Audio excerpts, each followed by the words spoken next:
Good afternoon. Now, I don't know how many of you were aware of the story of our part in our Civil War history. I freely admit, in writing this poem, it was a research and hunting history lesson.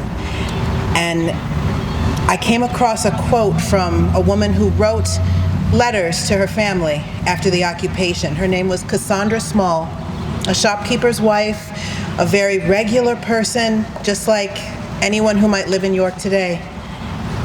And she described the invasion as almost more than human nature could bear.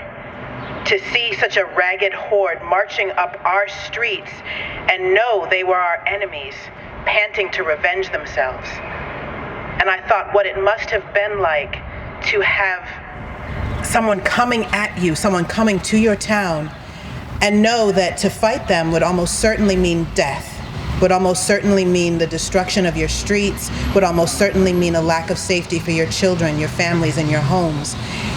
And so I was inspired by the courage that it took to choose nonviolence and peace without losing the heart inside of being a fighter and feeling victorious.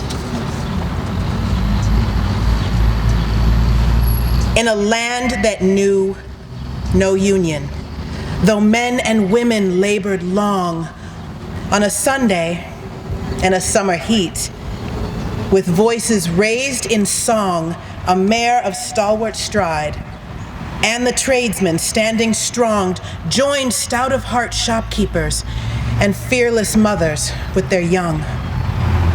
Hand in hand, and hip to hip, they formed a heart-strong line with chins upheld and arms firm linked.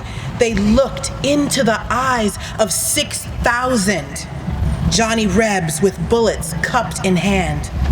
Revenge the flower in their hearts and vengeance in their stance. A leaden silence weighed the air. We met them, glance for glance. A major general come too early, looked and said, "We cannot take that chance."